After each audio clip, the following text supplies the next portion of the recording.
I'm looking for... Yeah, you can... I guess you think can you're start going. whenever you're ready. It's going, just so you don't say something you don't mean to. Okay, we have Alright. some... Well, we have Connor, so... No, he came over to listen in, I think. No, no, But yes, let me make a note in the general that okay. Let's see. sure. Tom is starting Okay, his so... tutorial in general. So last time on our show... Last time on our show when we played, we ended right here and I read the rules again more thoroughly, and we didn't play that bad. The examples I give wasn't that bad at all, but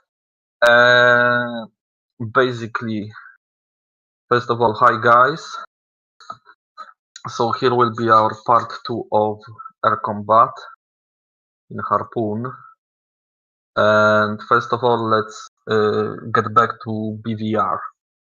Because when I read the rules again, here is how it should be done right now. So, when aircraft attacks with AAMs outside the dogfight, if the target is in range, then you basically fire.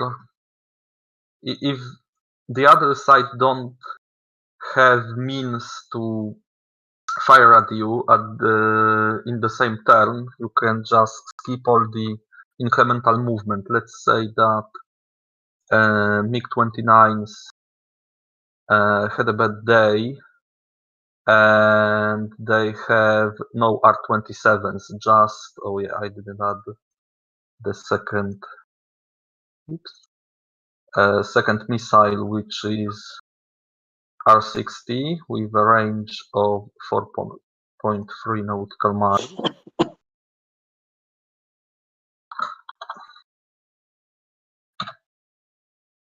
Point four three is what I told. What I said, right? Right, okay. 4.3 nautical miles. And let's make it... Yeah, why not? Okay, so this is a short-range dogfight missile. And let's say that the guys had the ordnance shortage and they don't have this one. So in situation like this, and let's say this is the beginning of turn 12:03, or we are just... Yeah, let's say it's a beginning of 12.3 and we do 3-minute movement. Yeah, this will be too much. Let me separate them a little more. How to quickly separate these guys? Navigation. Okay, for simplicity, let's say we are just finished. We had plotting phase, we had movement phase, and now we have planned fire phase. And we see that MiGs are just barely but in our range, or even if they would be here, more inside our range. If they don't have means to attack us in the same turn, we can just shoot whatever we like from our missiles at them, and we just forgo any incremental movement. We just perform, one of the sides perform all the firing, and that's it. And it's absolutely fine for a situation like this. In my opinion, it's fair enough, because these guys won't react in 3 turns. In 3 turns, I mean in one tactical turn, in 3 minutes. They will merge, but these guys will have enough time to react and shoot at them.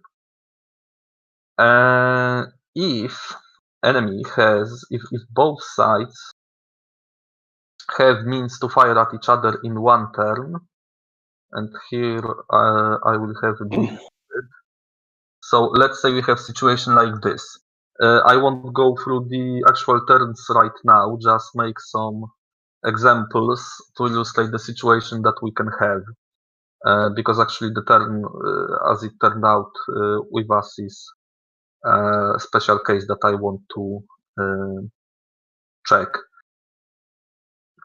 So if both sides can fire missiles at each other, like here, the guys with AMRAAMs just got into took Mix into the range, and Mix has F-18s in R-27 range.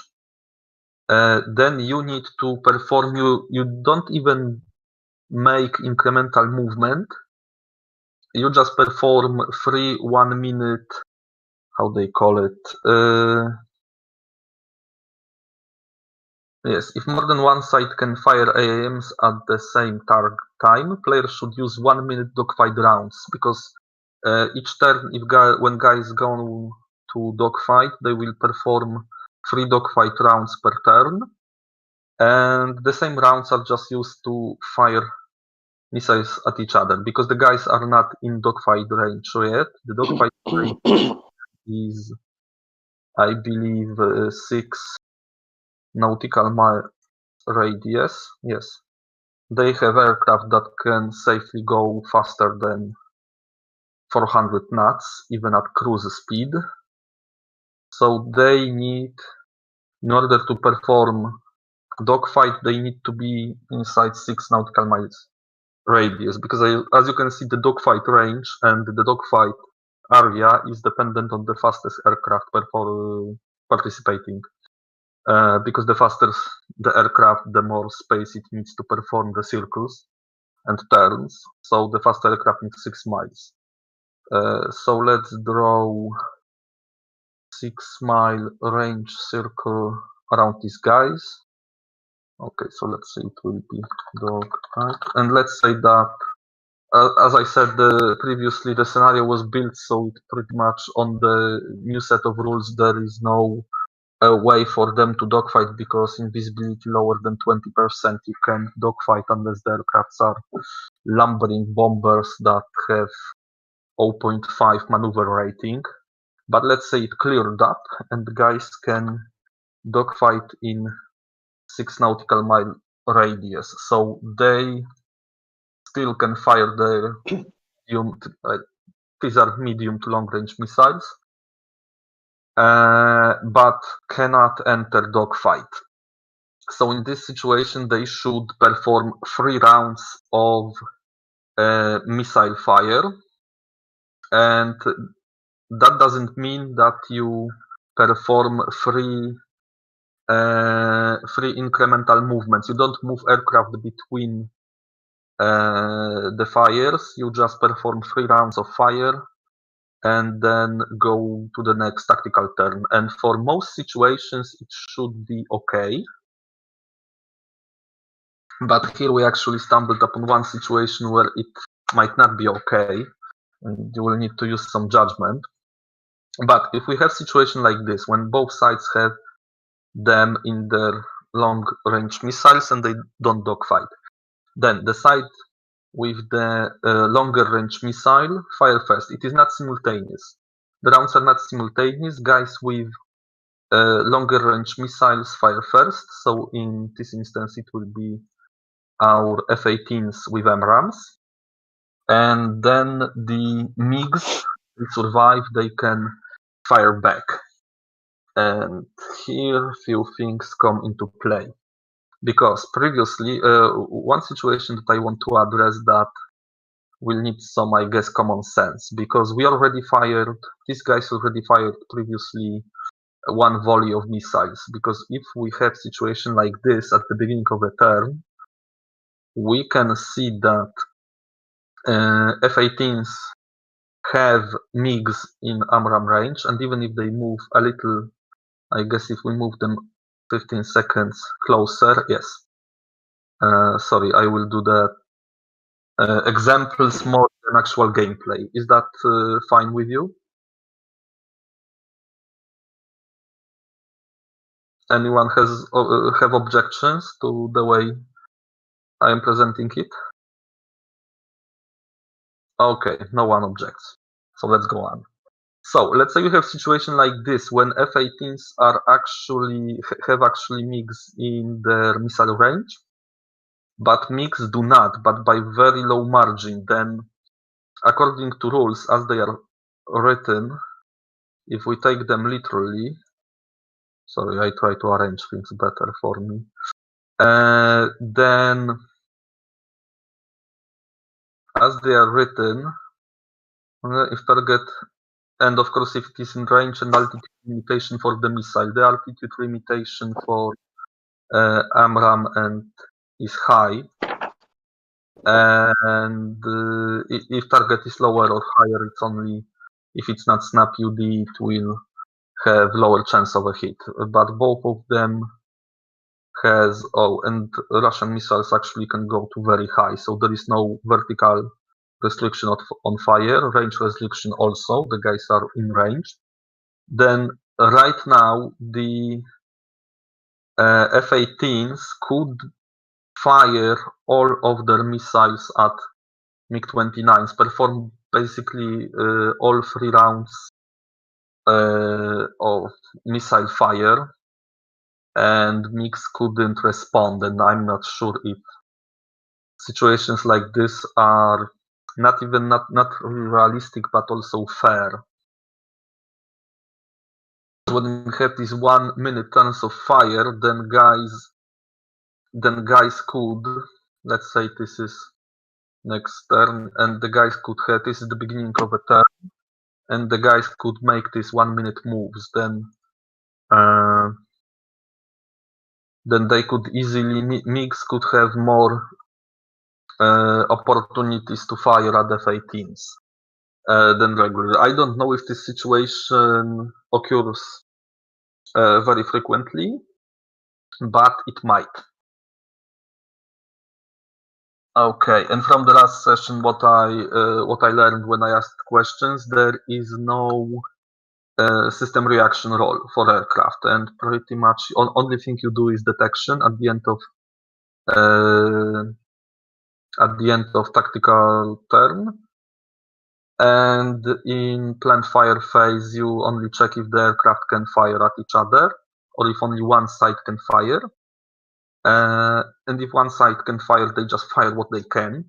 In most situations, this probably will be okay and fair. And if both sides can fire, then, as I said, there are 3 rounds of fire. And then in each round, first fire guys with the longer range, and then the second side is fire again. And here is another thing. So let's say they are in range of each other, and these guys already fired 4 missiles. So they have each guy fired, sorry, not 4 but 2 missiles. So they still have 2 missiles left because they started with 4 AMRAAMs. The loadout, typical loadout here of F-18 is 4 AMRAAMs and 2 AIM-9M Sidewinders, close range missiles, and MiG-29s is 4 R-60 close range dogfight missiles, and R-27R, which is semi-active radar homing medium range missile, and they have 2 of them each. Okay, so let's say it is this situation, and we have first round. So let's say the guys had 1 free shot because they have longer range, and I'm creating this situation because normally they probably could just, if they had all missiles, they would end in this situation, I think, with this difference between missile range. This is highly abstracted right now. There is no incremental movement as it was in 4.1. Guys just end up in their ranges, and you abstract it to 3 rounds of fire, and that's it.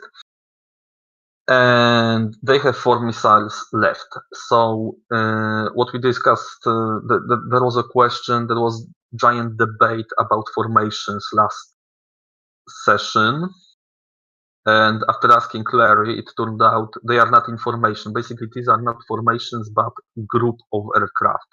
formations are only for bombers like basically B-17s or B-29s, and these are for close, tight formations that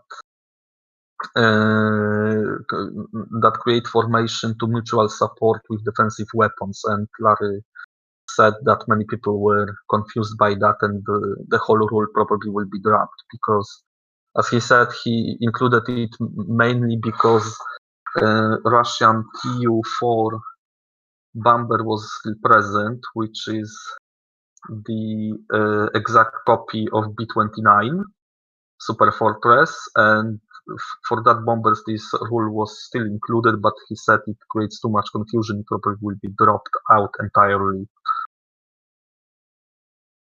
So at least we do not need to concern ourselves with that.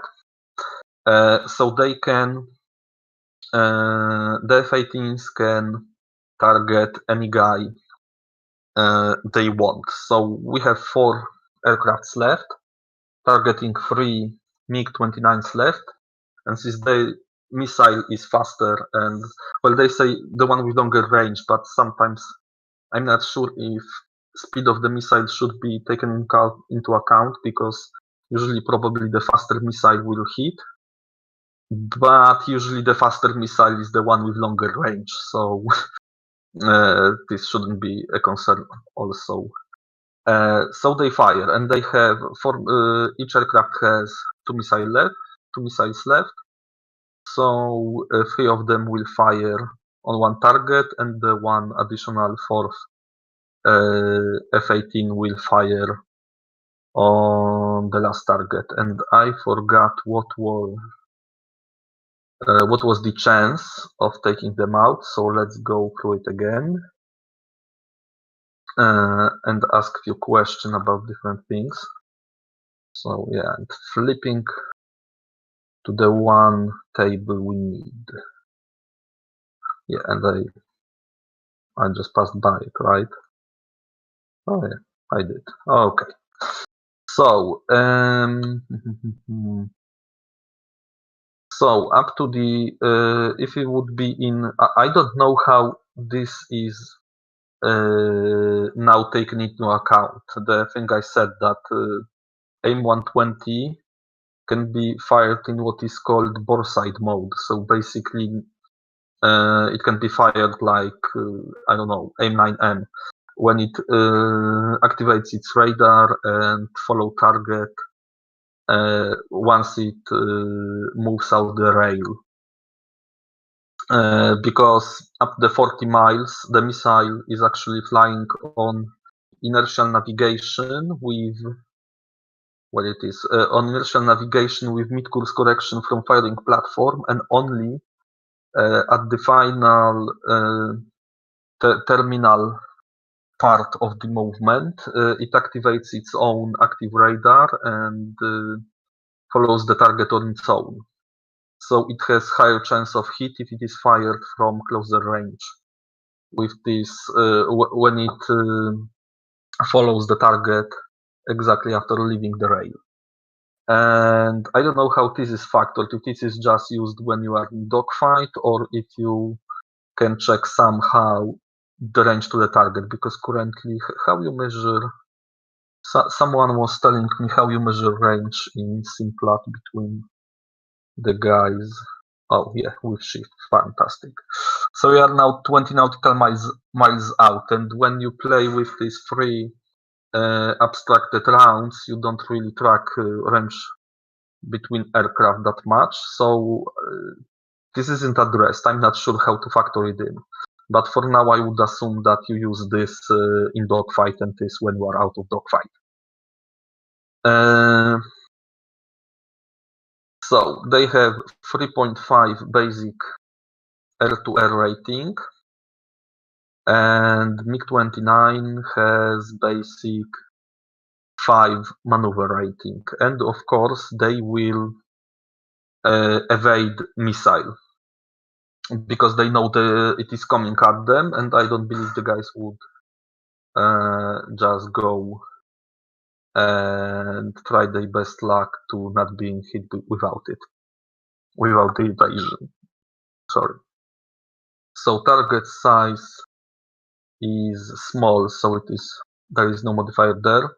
About this, there is discussion because I asked about intercept radar generation, and I didn't get answer to this yet. But I think it is important modifier that should be used when you at least attack with radar-guided missiles.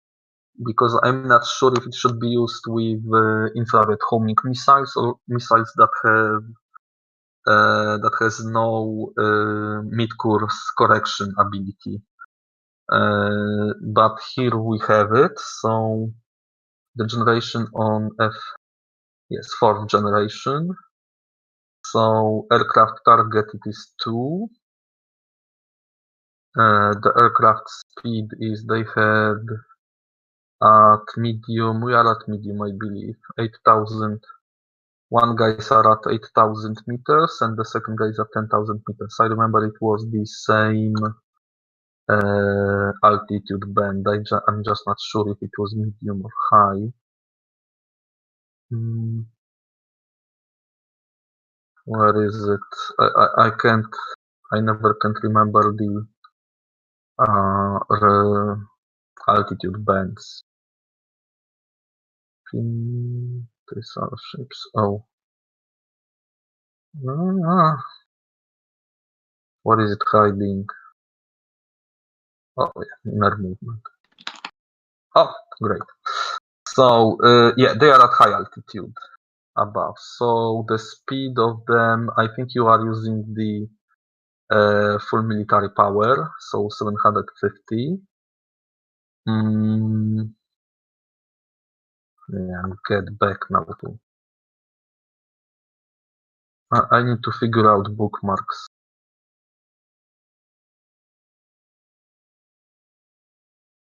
No, okay, next time. Next time I will figure out bookmarks, or I will create my own table sets. Because this is ridiculous. 750, so they are at low. I think they can be granted low supersonic, although this is a good question because they said that. How they said that? What speed is aircraft using while evading missile attacks? Because they said what it is for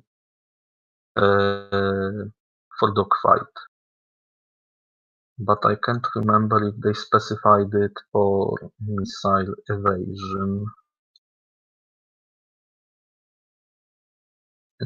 No, I think you should use it, but okay.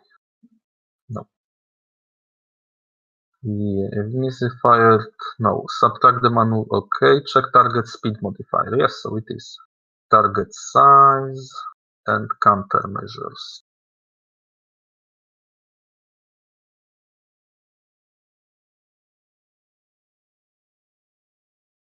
Okay, so I guess when guy is, I can find specifically what speed you are using. Maybe it is written somewhere here, but I guess once the guy is aware that missile is flying at him, he's pushing throttle to the limit and turns at high G, so the maximum speed, maximum full military speed should be used. So it is low supersonic. So -1. These are not used for aircraft. So we have two for the radar, -1. It's 1, and now let's check the countermeasures. Yes, generation, second generation jammers and decoys against 4 generation missile seeker. Second generation J and D is -1. So we have -1 for speed, -1 for jammers and decoys, and +2 for aircraft radar generation. So it cancel each other out. So missiles 3.5 against maneuver rating of 5. So it will be minus 2. Minus 1.5, correct? Is my math proper? Yeah. So 28% to missile probability of hit, and I think we didn't apply this modifier correctly because I was checking. I believe I was checking the. Oh no, sorry. They have at high they have exactly 750. Okay, so they are at transonic with 0 modifier. So this makes more sense. So there is minus 1.5 chance of a hit with one missile.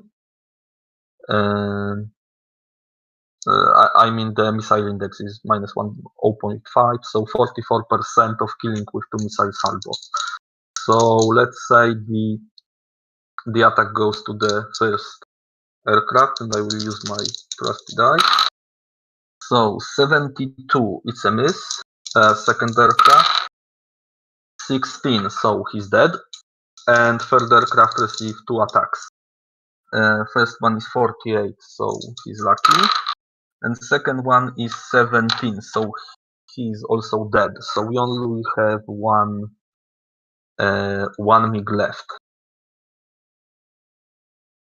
And we will need to create dogfight ourselves because these guys won't. Although no, this one guy can go to the dogfight because Americans are out of ammo for long-range missiles. And now there's a thing about the MiG's reaction to that in this round.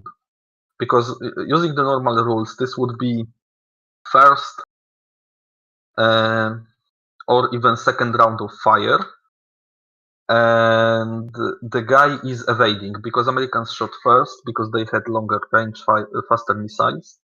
The guys, in order to gain the benefit of evasion, needed to evade. And when the guys evade, they can't. The important thing is they can't shoot back. And the way it is written, I interpret it as they can't shoot back in the same firing round. Let me find it. Okay. So here's the thing. AAM attacks, and now evading AAM outside a dogfight. Yes, when an AAM attacks an aircraft, the target plane can do nothing but attempt to evade the missile by dropping chaff and flares, combined with evasive maneuvers, of course. These are things. Yes, this is what plane do automatically. And if the plane is surprised, this is paragraph that is not interesting to us right now. But this one is aircraft evading a missile cannot launch or drop any ordnance on any target. And this includes, I believe, also missiles. Any missiles that the aircraft launches or is controlling will automatically go stupid and miss, exception TARG AAMs. And someone said last time that missile guidance is not important for air-to-air missiles and don't really need to be included here, but it actually needs to be. It does. It is important because now is only my question when the enemy, when both sides declare they are firing missiles, because even if Russians, well, in our here Iranians, even if our Iranians MiG-29s would fire in real situation their missiles, the AMRAAMs fired at them would force them on defensive, and all of the missiles they fire are inertial, but they are terminal SARH, so it means they are semi-active radar homing. The difference is the MRAM is so effective and very good missile because it actually has its own radar. It has both transmitter and receiver in the nose of the missile, so it can detect and track targets on its own. But MiGs missiles are semi-active radar. This means that they have the receiver in the seeker head, but they don't have transmitter. So they fly on the radar beams reflected sent from the launching aircraft. So the MiGs are actually painting target with radar beams, and the reflection of these beams, the missile is flying into. If the launching platform is not painting target with radar, if it don't have lock on the target, the missile will miss every time because it has nothing to fly into, nothing to receive on which it could guide itself.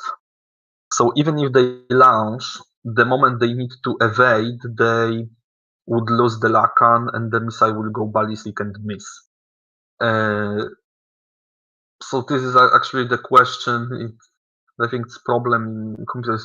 You can see in computer simulations where you actually can do that, but I guess guys could say that they are not evading, but try to keep their target in the radar beam and be hopeful that they won't hit them with, I guess, some 80% chance. Actually, let's see that, because the guys had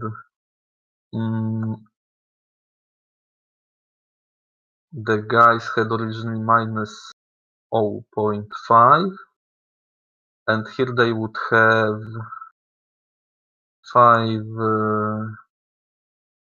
instead of defense rating of 5, they would have defense rating of 0, because non-maneuvering targets has only 0 rating, so they would have some 3.5, because I believe the jammer is then only defensive jammers are only half their performance is half. So yeah, about between 91 and 88% chance to kill them. So they probably wouldn't use this tactic.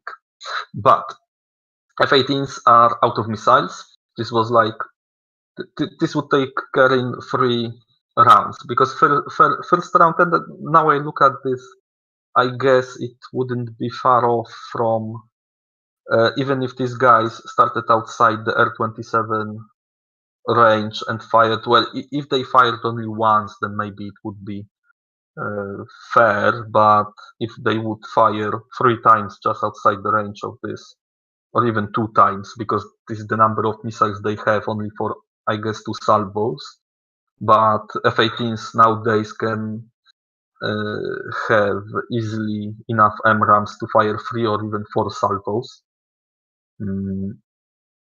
So this wouldn't be this fair, although they would be still decimated. So according to these rules, I believe they wouldn't have, in first round, they wouldn't have any chance of evasion. Any chance of firing, because they were evading. Second time, also every one of them was attacked, so they wouldn't be evading. And in third round, the one last standing MiG-29 has a chance to get back at imperialist Americans.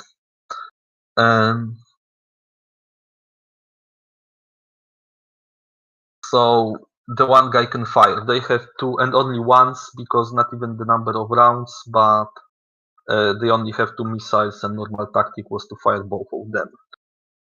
So let's see. They have only ATA rating of 2, not very good chance of getting back at Americans, and it is third generation Seeker.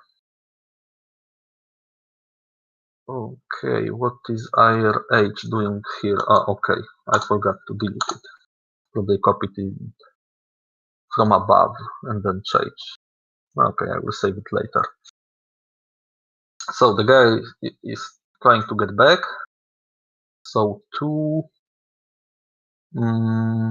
against second generation jammers and decoys. What's the speed? 600. No, sorry, they are not high. So 720. So also they are in transonic, so 0.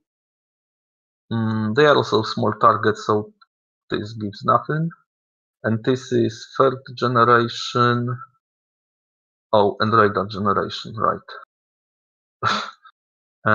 So this is fourth generation radar also. Somehow. I thought it will be worse. So 2. Second generation. Third generation missile seeker against second generation jammers and decoys is -2. So it basically cancels out the AI radar generation modifier, and there is no speed modifier. So I guess we can just go directly to the table. Although let me check if I forgot something, because maybe I forgot some modifier in the fray. Let's get around rules again. So maneuver rating, I rather do maneuver rating later. Where all the guys go? Oh, doesn't matter. So speed checked, size checked, counter measures checked. They are on the same altitude, so we won't bother with this. And okay, so this is enough. So there is basically modifiers cancel each other out. And we get 2 missile 2 8A rating against 4 maneuver rating of 4 of our F-18C. So this gives -2 on the missile index. So only 90% with 2 missile salvo. So let's go. 49. No, not so good. So the missiles missed one of the Americans. So MiG is out of the both sides are out of the medium range missiles. So I guess we can leave it out.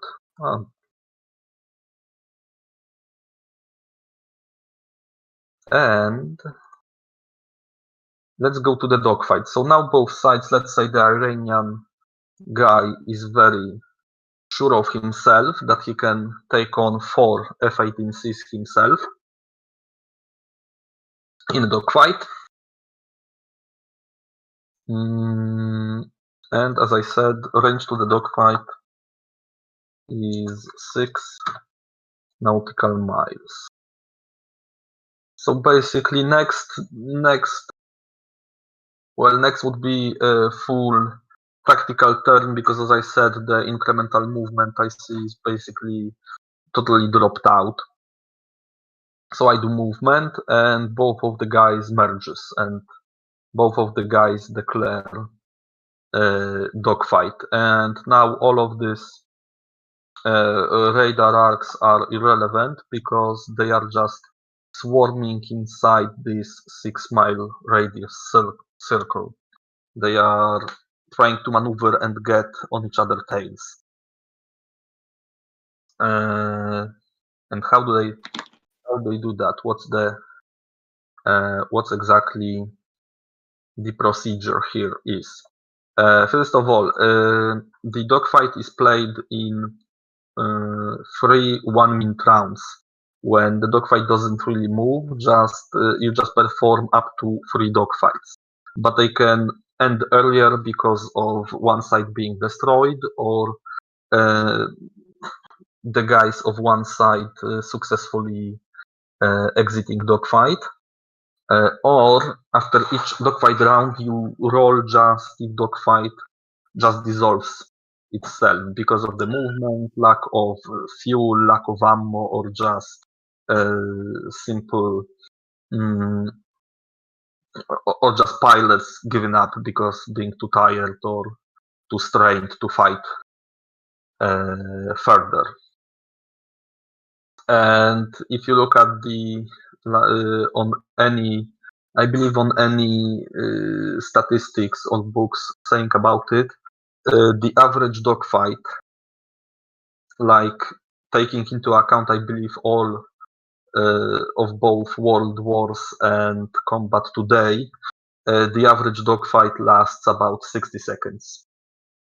1 minute is usually the time after which the guys just, after 2 or 3 turns, see that they lost sight of their enemy, or they can't see anyone in the air, and they just dive and go home. So we have first dogfight round, and the guys who has higher maneuver rating goes first, and it also isn't simultaneous. It isn't like both sides just roll for hits and hits are applied to both sides. So our one MiG-29 has a chance of shooting down F-18 before his friends try to get to him. So if he kill one of them, only 3 will respond. So he has 5 maneuver rating of 5 and F-18's maneuver rating of 4. So what you do, gaining position. So each guy is rolling 1d100 and gives modifier to that of attacker's maneuver rating minus defender maneuver rating times 20. So because the difference is 1 plus 1 to the side of the MiG-29, so he will gain 20% to the roll. Also, the MiG-29 has helmet-mounted sight. As per here, helmet-mounted display is, well, they should call it something else, because the generations or types are helmet-mounted sight or helmet-mounted display or helmet-mounted visor. How they called it? Yes, helmet-mounted vision system, and the difference between it, I will tell what it is because it's pretty funny. Because MiG-29 has helmet-mounted sight, and what sidebar says here is that the first generation helmet-mounted sights display only fire control data. Yeah, let's say that for the MiG-29, because later the helmet-mounted display is the helmet-mounted sight basically only directs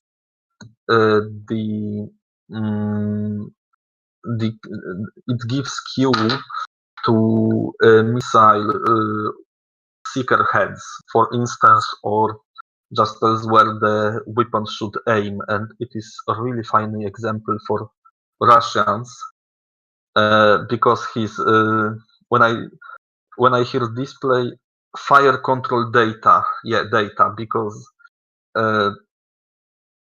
MiG-29's helmet-mounted sight is this little reticle on this tiny flimsy rod or I don't know, toothpick or straw on this little metal straw, which basically looks like that when you look through it. Sorry, because it's always funny to me. Like this is called this was once called advanced aiming system, because it is like small collimator sight, but the thing that it does that is actually give large advantage is that wherever pilot is looking, wherever pilot is looking, he's aiming the seeker heads of R60 missiles, and if you don't have that, you only can aim through, and we see here reflection of the HUD. Normally, missiles see what is called the bore sight. So basically, ahead of the airplane in the circle that is on the axis of the nose. And you need to get the whole airplane or its nose, or at least the part of the nose above the nose that the missiles are looking at, to acquire the target for infrared homing missiles. But with this, you actually can look up and aim them, well, in this instance, higher or basically off-bore sight. So you can aim them outside the normal, like standard acquisition range. And second thing is that you can aim the seeker head directly at the target. So the seeker head does not need to look for the target itself, because the only way to aim seeker is if you get radar lock on, then, and this was only, I believe, second and third generation, because missiles before that, missiles like Sidewinders in Vietnam, doesn't have any, they didn't have any way to aim the seeker at the target. The seeker was just basically moving around and looking for the highest hit source, and the only feedback the pilot had about it was the sound in his helmet. So if he heard that missile had some heat source, he would hear there was a low growling that started in higher pitch if missile got a tone. So that's what I believe it was called. I got a tone, because the tone of the feedback from the missile got higher, but he didn't know really what the missile caught. It could caught the aircraft, or it could caught the sun and fly towards the sun after launching. Second generation got this option that the seeker heads was slaved to the radar. So if radar got lock on, the missile heads could be directed at the lock on of the radar, which is better, because you at least you know where the missile is aiming, and you can aim it at your locked target. But still, you need to take lock on of the target. So this is also not lengthy, but it is process that you need to make, and sometimes you don't lock the target you want in a dogfight. While here you just can look at the target, and you know that the missiles are aimed at it.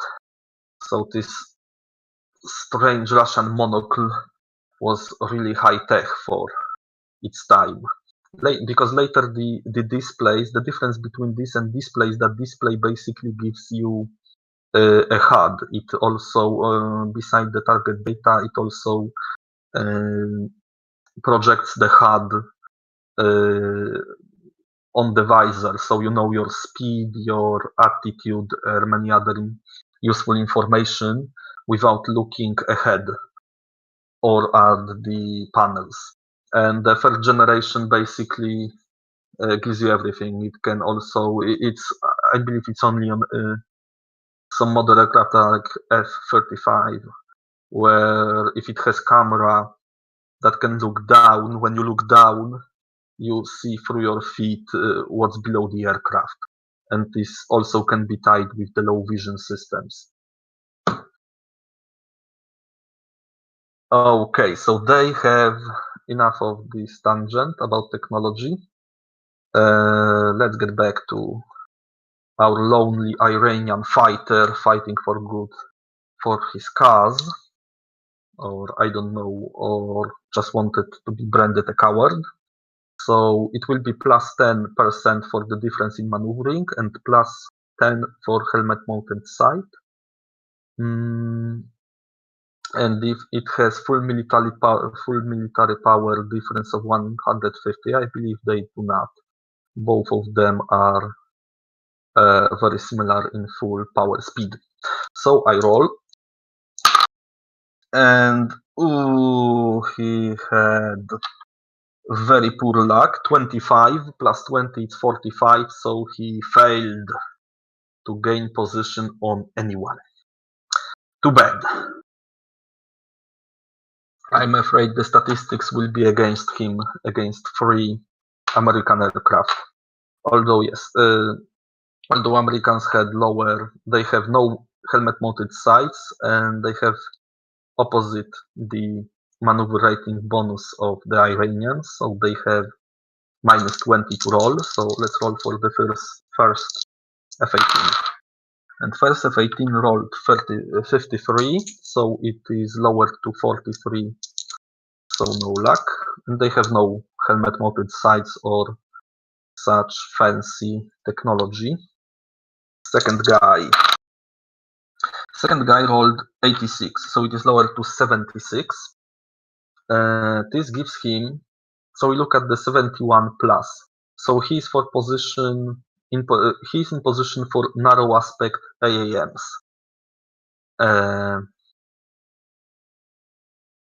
No, sorry, he's. Wait, how do you look at it? It is like okay.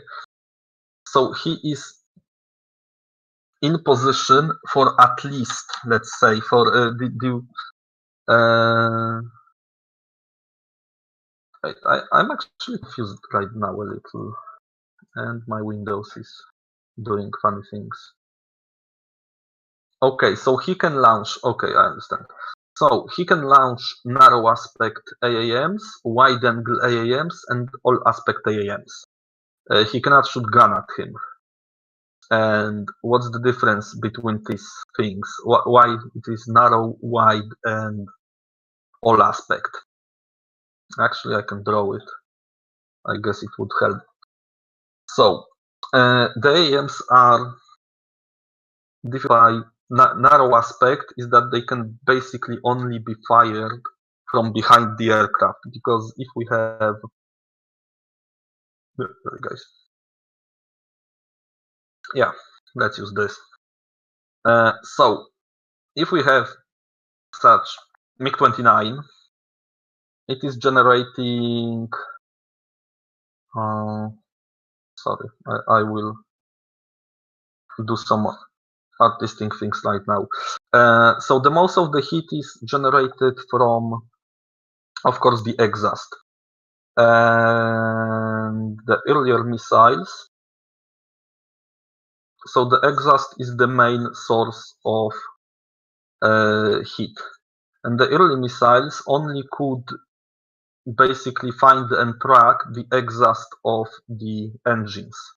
And it would need to look at it from basically behind to see the tailpipe. This is narrow missiles. The wide-angle missiles was also able, this is, let's say, narrow.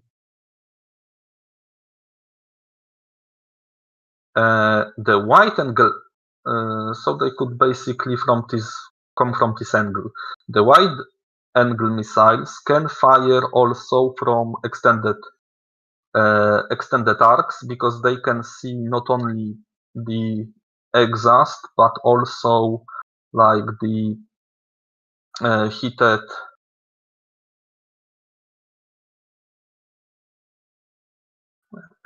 the heated parts of the engine here, and more exhaust at the sides, so they can come at the target from wider ranges. And all aspect missiles actually they are sensitive enough to not only find the or lock on the exhaust of the engines and some hotter parts, but they actually can also see the hotter parts on the front of the aircraft, where aircraft is basically heated by the friction of the air. Because when the aircraft is, of course, flying faster, it is heating up its leading edges and front, and all aspect missiles that had cryogenically cooled seeker heads can even lock on that. Yeah, it looks terrible. I will do better next time. So, our first F-18 can fire narrow, wide, or all, and AIM 9M is actually aspect all. It is fairly advanced missile, so he can use them, and he can fire as per rules. He can fire 2 of them in one dogfight round, so he can fire both of them at him. They are classified as dogfight yes. So they are dogfight capable missiles. If they wouldn't be, they would get negative modifier to hit the target. They are not snap UD, but that's not important because snap up down is only issue if you fire at targets that are different at altitude.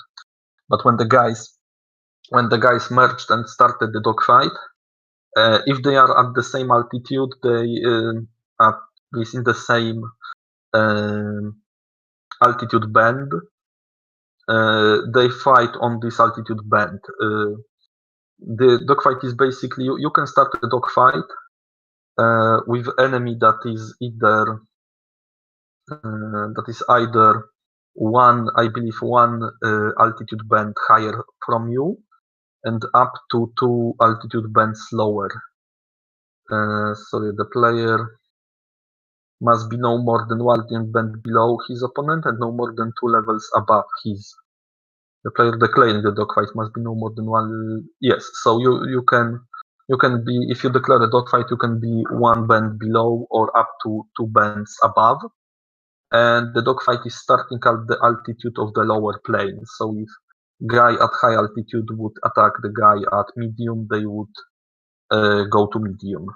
But because both of them started at high altitude, they fight on high altitude. The exact altitude is not important because the guys are just swirling mass that is fighting in between this altitude. They can end lower when the dogfight ends. But while dogfight is commenced, they fight on the same. And I need to check because for some reason, I remember that in previous version the dogfights moved randomly by different amount, and they could lower the altitude during fight. But for some reason, they apparently dropped that rule. So right now the dogfight just is performed on the same altitude when it started, as long as it continues. So, and basically the rest of the procedure of attack is the same as for normal AAMs. So you check the 3.5 attack rating. There is no negative modifier for dogfighting capable missile.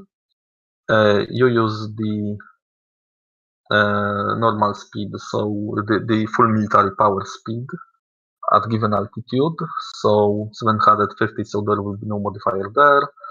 The maneuver rating is 5, and here's the thing. Because now you also use And how it is written here is you check the countermeasures and jammer table. But in previous roles there was exception that for infrared homing missiles you only used decoys only every time, and that's because there is, at least for aircraft, there is no real infrared jammers. There are radar jammers, but there is no equivalent of jammer of infrared homing missiles, at least not that I heard of. The only one I heard of are for helicopters. For instance, H-64 Apache has one. It is, maybe I find it, because it was fun looking also. Let me see. Yeah, exactly. Yes, H-64 has what is called disco light. This is basically it. It is, I can see it here, but it is, oh, here. If you look here, oh, come on. So if you look, this little thing here below the rotor is called disco light, and it is infrared jammer, and it looks like this. And if you look at the aircraft, you don't see thing like this. I'm not sure how it works actually. I guess it reflects the infrared signature, or I don't know if it's emit infrared signature towards missile that try to confuse it. What I know that airplanes don't have something like this, maybe because, as you can see, it is cylinder shaped, and helicopter is usually flying like this, like parallel to Earth, so it would work in one plane, while aircraft perform crazy maneuvers, and maybe there would be problems with not aiming, but like aiming this jammer at exactly at missiles in this environment. At least I didn't heard about it, and previous rules said that when you are defending against missiles with infrared homers, you only use decoys, namely flares. So let's go with that. I would use that because in my common sense it is absolutely absolutely justified. So the generation of missile, because this is something I forgot to check. Third generation missile against second generation decoy. So third generation against second generation decoy is minus 0.5, which would be minus 2 for jammers and decoys. So minus 0.5. And here, and also I'm not sure about AI radar generation, because as I said earlier, I'm not sure if radar generation should be taken into account in not only dogfight but for infrared homing missiles, because I'm not sure what radar helps to achieve here, or how it can help infrared homing missile to achieve better hit. It could probably help in acquiring target, but not really missile chance to hit. So I'm not sure if I should use it here. I would guess not. So I will. This whole thing is for now absent from the rules. So I will ignore it as it is now. But as I say, this is my common sense. The question about that, actually, I think I forgot ask this question, or I didn't have that question when I last wrote to Larry, so I will ask him again. So we have -5. So 5 minus 3.5. So basically 5 minus 3. So it is 2. No, sorry, it is minus 2 for the missile. So for 2 missile salvo, it is 90%. Am I doing it right? I think like in my rambling, I forgot about something. Okay, minus 0.5. So yeah, this will be minus 2, 90%. So this guy rolls and 28, so he missed. So that is our last guy because this was our second guy, correctly? Correct. I need to note somewhere how many guys already fired. Because I think first guy blew it. Second guy had his chance, and now now will be fourth guy. Fourth guy is rolling his position. 23, so he really made it bad. And now, first round of dogfight, the Iranian guy is still alive by some stroke of luck. So we are checking if dogfight ended. So in the first round, you roll 1d6, and on 1 to 4, the fight is over. Oh no, sorry. On 1 or 2.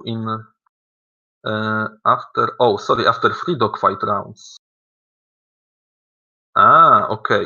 I actually thought you roll after 1 round because this, I believe it was in previous previous edition in 4.1 you rolled after each round, and it would, given the average time of dogfight, it would make probably more sense because 3-minute dogfights are rare.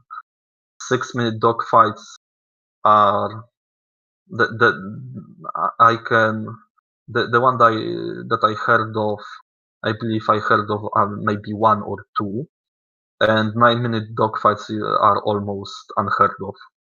So I'm not sure. I would ask Larry about it.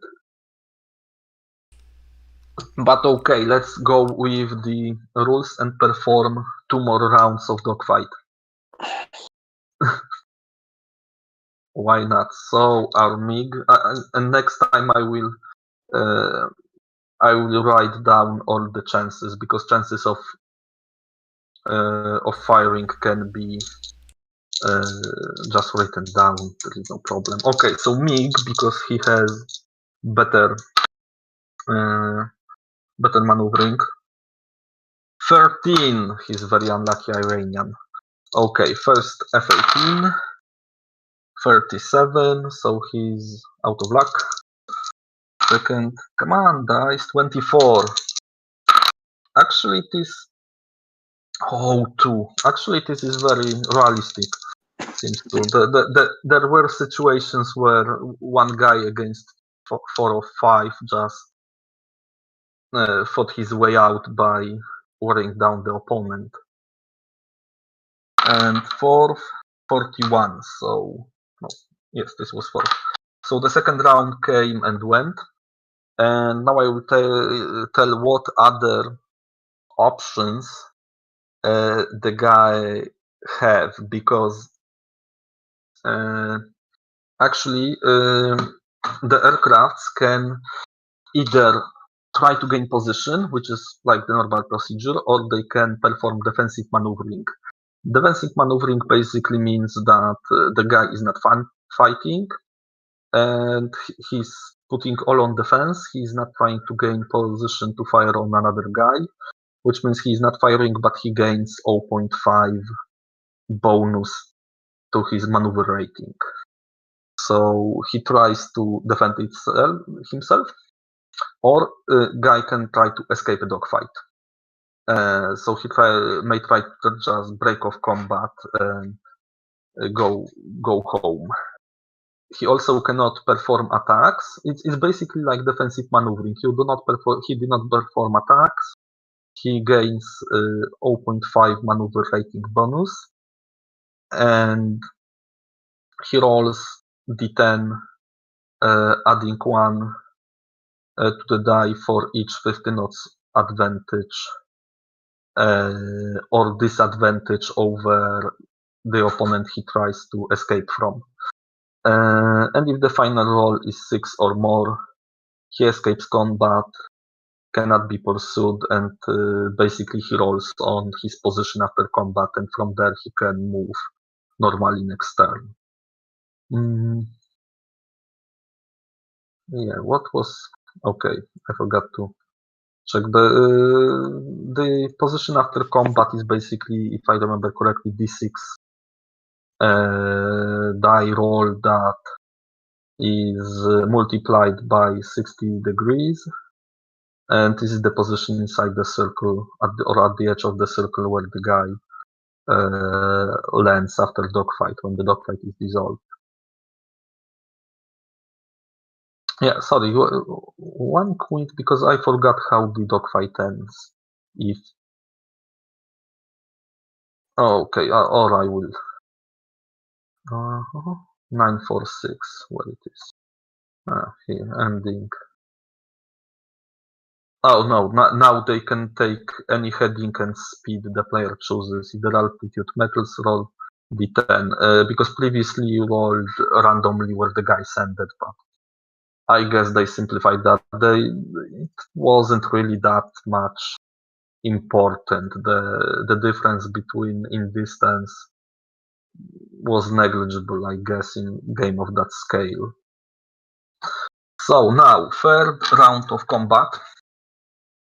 Yeah, let's kill something. Okay, the Iranian player may still take his revenge on these guys for his friend. And he is not. He rolled exactly 1. No, not really. He really blew it off. So he only had 21, so nothing there. So first, and let's say first I will roll on the guy that launched all his missiles, but he still can have chance of gaining position for a gunshot. And he does not. Second guy, 80% for the... so 70% because he have minus 10. So 70. So 70 is positioning wide angle or all aspect, but because these are all aspect missiles, so sure, he can fire. And from what I remember, what we calculated, what was his chance of aim 9M? I believe it was, goddammit, it was minus 2. I think it was minus 3.5. Yes, this was minus 2, so 90% chance. No, guy didn't shot them. Okay, this was the second guy. Third guy that was missiles. 55, so 45. It's not enough. Ooh, and last one rolled, oh no, he rolled 09, so nothing there. And this was our third round of combat, so we roll. And if we roll 1 or 2 on d6, the combat ends and guys go home. The American guys just frustrated died. They couldn't manage to get this one guy. No, 5, they would fight some more. And I need some counter. I need d6 as a counter of the Americans fighting. Or should I end? I see only Cook is with us, I believe. I think you can assume. So I don't know. Do you and Peter? I think you can assume the Iranian is about to bug out. No, he's very... You can carry on if you want. Are you kidding? He is very determined Iranian that need to avenge his brothers in arms. he needs to score at least 1 kill on this not nationalist. Oh my god, on the imperialist swine.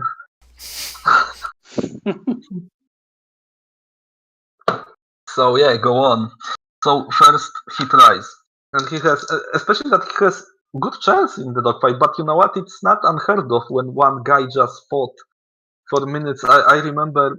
I don't know if you ever seen the series Dogfights uh, on History Channel. I believe it was. The animations were nice. The conclusions were not too good, but the interviews with pilots were great.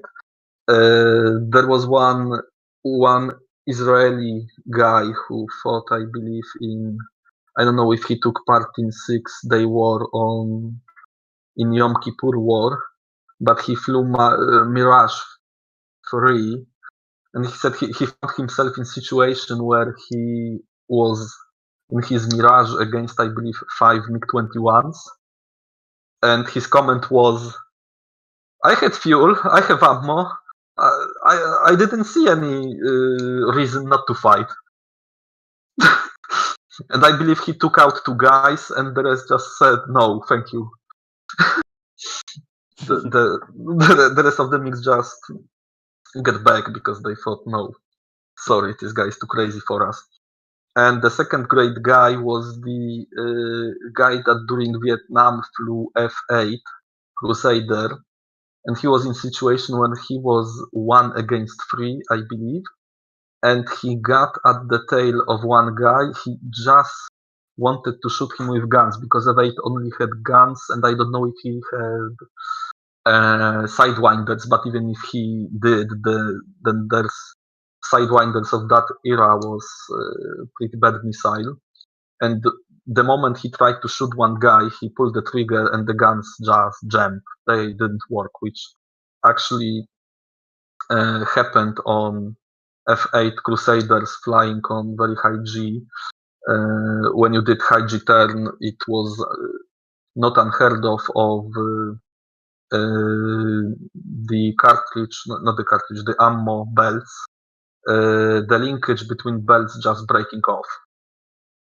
And there was no feed of ammo. And the guy, what he thought at that time, because disengaging was actually against 3 guys was not a very good idea. He thought, okay, I know that my guns don't work, but they don't, and he pursued them as if they try to kill them. They not knowing that he has no offensive capability, and after I believe 6 minutes, this was one of the dogfights I heard that lasted 6 minutes. He just wear the guys off. They disengaged after 6 minutes of combat because he was so relentless against them. As he said, he must thought, oh yeah, we just stumbled upon the craziest Navy fighter we have seen, and they just gave up in return. This is actually the thing I like about air combat. There is many situations that you think what will happen, and it sometimes don't. Okay, so let's go with second round. Most of the percentage we have, so it should work pretty quick. Let me find it. So who knows? Maybe he will shut down at least 1 or 2. Or maybe 1. Okay, so especially that he has advantage because he adds 20% to his roll. He just didn't shoot down anyone because my dice are broken. Oh, now he rolled 65. So modified it is 85, so he can attack with the enemy of his choice, I believe, here, because in 4.1 edition, you created random encounters where you take counter for each aircraft. At least this is how it was described. You got counter for each aircraft and you draw them out from the bag, and from enemy bag, and from the enemy from one side and from the second side, and they created a pair that would combat each other, I guess. Or that was the attacker-defender randomization, but I understand why they drop it, because it would take a lot of time. But there probably should be some, because right now Americans have 2 F-18s without any missiles, only with guns, F2 F-18s with guns and missiles, and in air combat you usually can't pick your target, you go for the guy that is right now before you and you have opportunity to get him. So in spirit of fairness, I would roll just d6 to see just 50-50 shot who he had.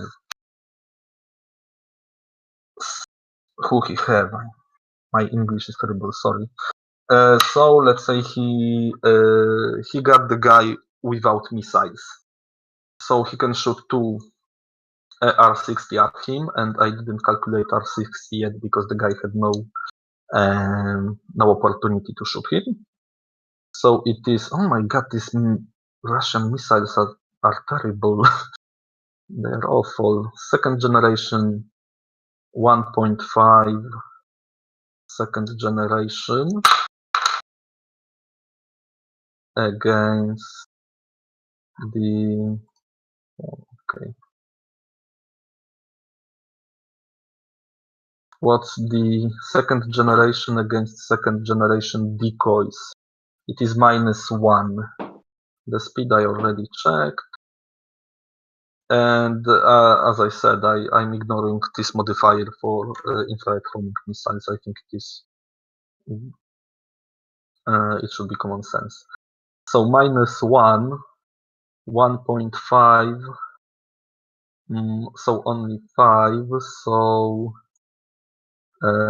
I believe it is -3.5 because the base chance is 1.5 minus 4, so it is -3. Correct? Wait, or math at this hour is not my thing. So no, sorry, this is -2.5, correct? Yes, I believe this -2.5 and -1 to missile chance. Sorry, I'm just confused because yeah, they how they wrote that and how it was previously, they mixed up, I think, a little of new way of calculating with the old, because this is -1 to missile capability, so the missile capability is only 0.5, and F-18's maneuver rating is 4, so it would be -3.5, correct? So only 8% chance of hit, or did I fumble something? Yeah, so now actually the combat system modifier would help or anything. So let's see if one of the American pigs ended up in the water. He actually did. He rolled 2. He rolled 2 on the percent dice, so he took one of the Americans down. So now F-18s. There are only 3 F-18s, 1 with gun and 2 guys with their AIM-9Ms screen tags. So, oh, excuse me. So first guy with only the gun. 15, so nothing. First guy with missiles, 41, not enough. And 79 modified to, no, sorry, 76 modified to 66. There it will be some. I need to create table for air-to-air warfare where it is, where this table is next to the air-to-air hit chances, and all the modifiers use only in air-to-air because we need that. So what I said, 66. So yeah, he has enough good position to fire his sidewinders. Oh my god, what was Sidewinders? I will look at the table, I will remember. They had around 18%, I believe. I believe it was -2, right? 90% chance to hit. So he's firing. And no, not enough. And because the hour is late, I forgot. This was the second guy with the missiles? Or was it the first guy with the missiles?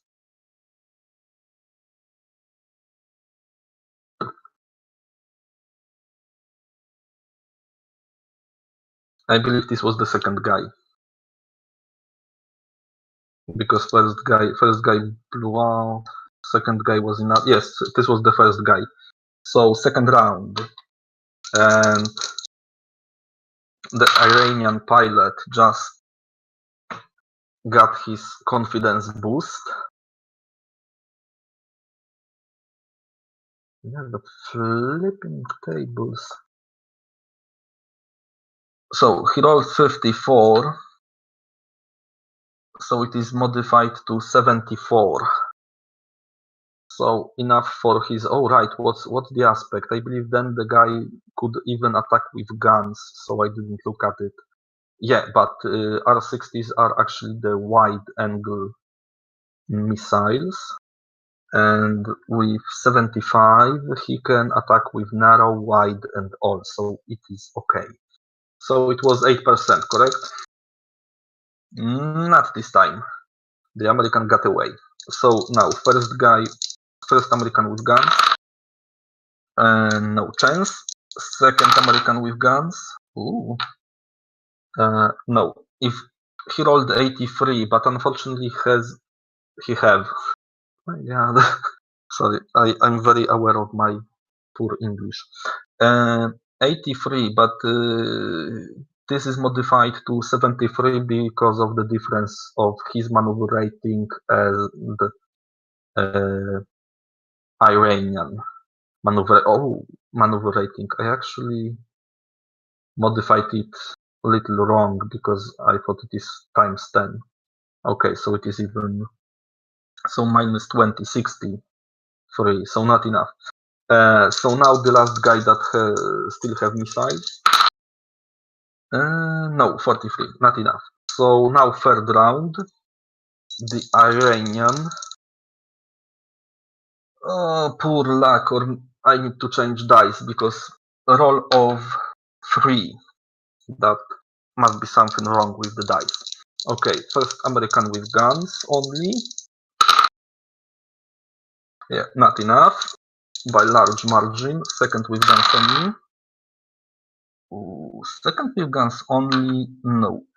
Actually, now that I'm looking at it and do the quick math, the Americans with guns actually can never get into position to shot him, because even if they roll 100 and there is minus 20 because of maneuver difference, they never can achieve gunshot position, which is not really realistic in my opinion.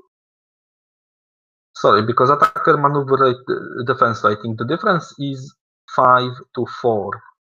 So minus 1, so minus 20. That does not compute, because from what I know, F-18 can really handle dogfight and could really gain gunshot position for MiG-29. It wouldn't be easy, but it wouldn't be impossible.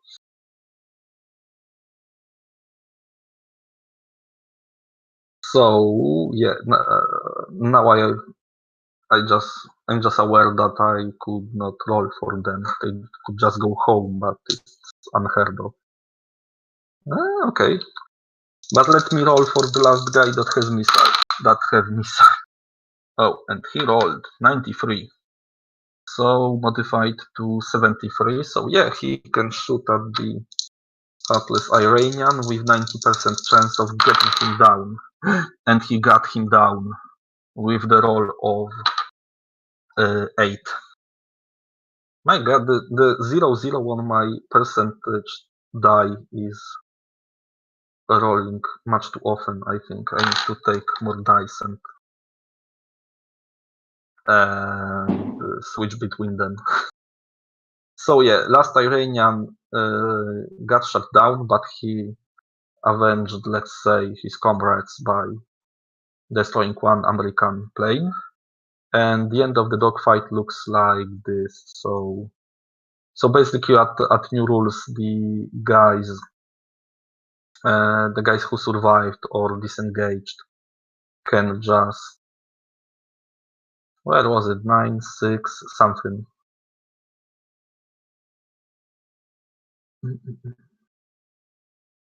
Sorry, I know the thrill of going through Harpoon tables is always great. 9-4-6, sorry. Oh yeah. The top plane can take up any heading and speed the plane. Choose if the altitude matters. Well, it doesn't matter now, really, but let's do this. So we had, if the altitude matters, roll d10 and subtract 1 for every round of dogfight. I believe we did 5. So 7 minus 5 is 2. And if it is lower than 1, it ends at low, but it ended one level lower. So they ended at medium because they started at high. And I believe that they never said if you can choose your altitude or not. I guess you can, or you end up in the middle of the altitude band. It probably doesn't matter in most situations. So if I check, but you know what? Let me check the victory conditions, because actually victory conditions, now that I look at it in first of all, I actually like how the rules works here. It was very interesting and fairly, maybe not that realistic, but pretty realistic. If you look at their combat, it is usually this uncertain situation with interesting plot twists. But victory conditions for Iranians was tactical: shoot down NATO aircraft equal to your losses. Well, no.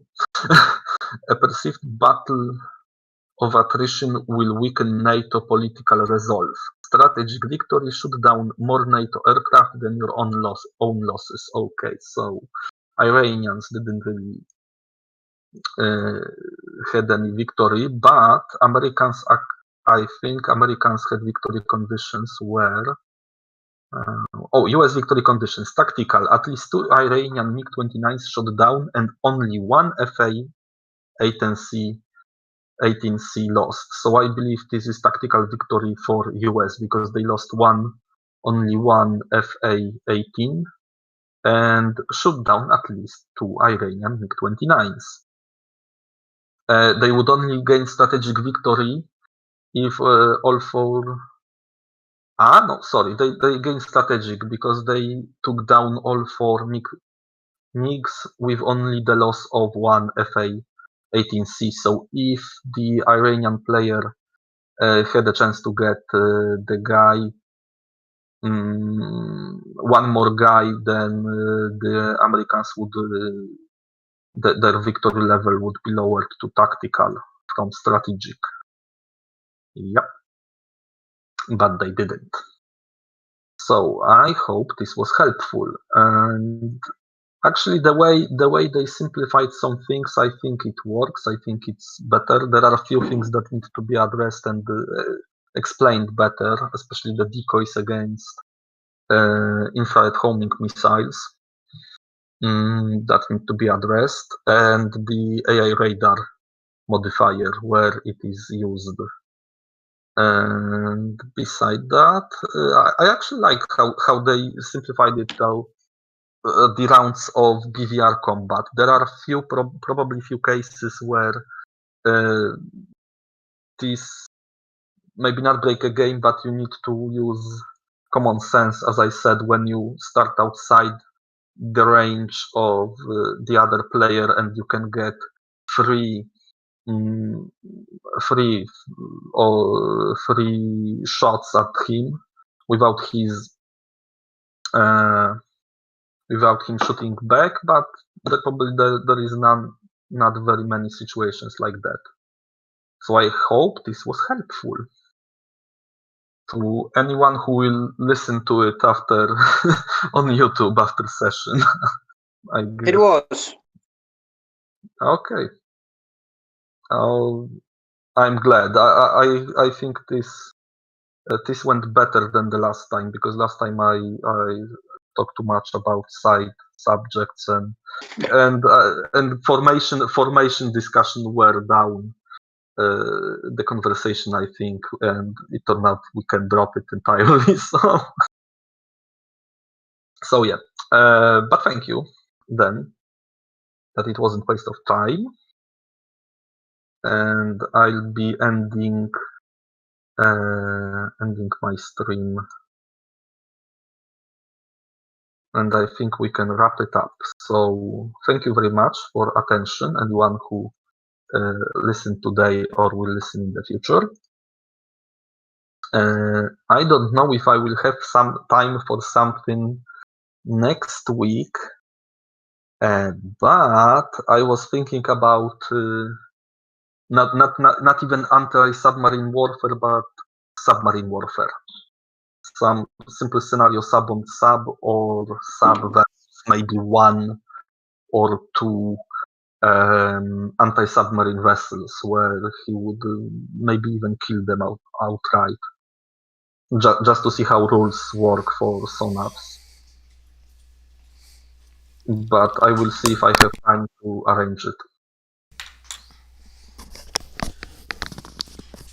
Yep, sounds good, Tom. I will know by the middle of the week, and if I have time, I will post it on game schedules. Okay. Sounds good. The later, the better. Really? Okay, so maybe in 2 weeks, because this week was... No. I mean, the letter at during the day. Yeah. Okay. I mean, it's day for you. It's half. Yeah, I'm not going to have any night shift next week, so it would be better for me to attend. In what time zone you are? GMT +0. Oh, really? Oh, great. Yeah. I'm GMT +1. So, you know what? Because next Saturday, if I don't have problem with. You are talking to Stefano. Okay. Oh, hi. That's Sorry. me. I get confused by all the nicknames. So. Yeah. Sorry. You know what? I don't have problem with later. Today I have the situation when in half an hour I need to go somewhere. Unfortunately, yeah, of course. But you know what? Saturday I don't have problem. If I don't have any emergencies or other things, I have no problem with streaming. I guess later. That if in the middle of the week, it will be better for all of us, even